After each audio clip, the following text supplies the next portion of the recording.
The Quran operates as a vast, multi-layered architecture. Across 114 chapters, it records the rise of civilizations, the intricate details of prophetic lineages, and the histories of thousands of individuals. Yet within this exhaustive catalog of mothers, wives, and daughters, only one woman is identified by her proper name, Maryam. This naming isn't a stylistic choice. In a system where naming acts as a specific coordinate, Maryam serves as the functional anchor for the entire textual framework. To identify the purpose of this anchor, we have to examine the state of the world before its intervention. The Quran describes a condition called taghut, a system of control built on false assumptions of authority, patriarchal ego, and the illusion of self-sovereignty. We see the failure of this logic in the story of Noah's son, who assumes a mountain can provide safety from the flood. We see it in Pharaoh, whose body remains preserved as a reminder that pride cannot stop the decay of a corrupt system. Left to its own devices, taghut creates a closed loop. Because it relies on human assumption rather than objective truth, the system begins to atrophy, eventually collapsing under its own weight. Within this simulation, human history becomes a repetitive cycle of error. It requires an external signal to destabilize the loop and restore the original path.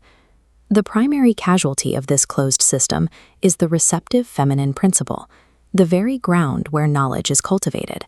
In a world of taghut, this signal is actively suppressed. The Quran labels this suppression using the concept of the mawuda, the infant girl buried alive. This isn't just an historical practice. It is a description of truth itself being buried before it can reach manifestation. This explains why the other women in the text remain unnamed. In this framework, naming is a form of measurement that collapses a wave into a particle, an object of history. These women operate as zero crossing points, silent carriers who pass the divine signal through the noise of human ego without becoming part of the biological chain. Maryam is named because she is the point where this suppressed field finally reaches critical amplitude. She is the coordinate where the silence is loud enough to be measured, signifying that the buried truth is ready to emerge. The correction begins when the wife of Imran dedicates her child to the divine.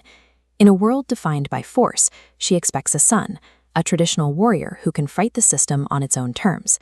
The divine command at verse 336 resets this logic. The male is not like the female. It establishes the womb as the primary conduit for the word, proving that truth enters the world through receptivity, not conquest. Maryam is chosen above all women to receive the ruh, the spirit. This occurs without any male biological intervention, effectively breaking the chain of human lineage and the taghut logic of inheritance. By bypassing the father function, the divine proves that the word is sovereign.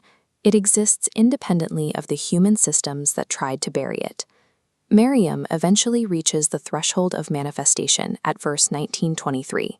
Driven by the agonizing pains of childbirth, she grips the trunk of a palm tree in the dry desert.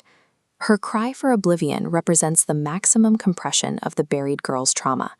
At this 0 point, the suppressed signal spikes into a visible peak.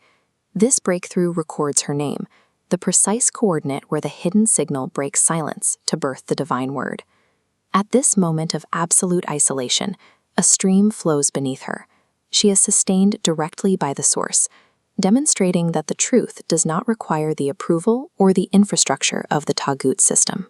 The word becomes flesh by overriding human assumption. This demonstrates that even the deepest systemic trauma can provide the ground for a return to truth. Following the birth of Isa, the narrative leads to high ground.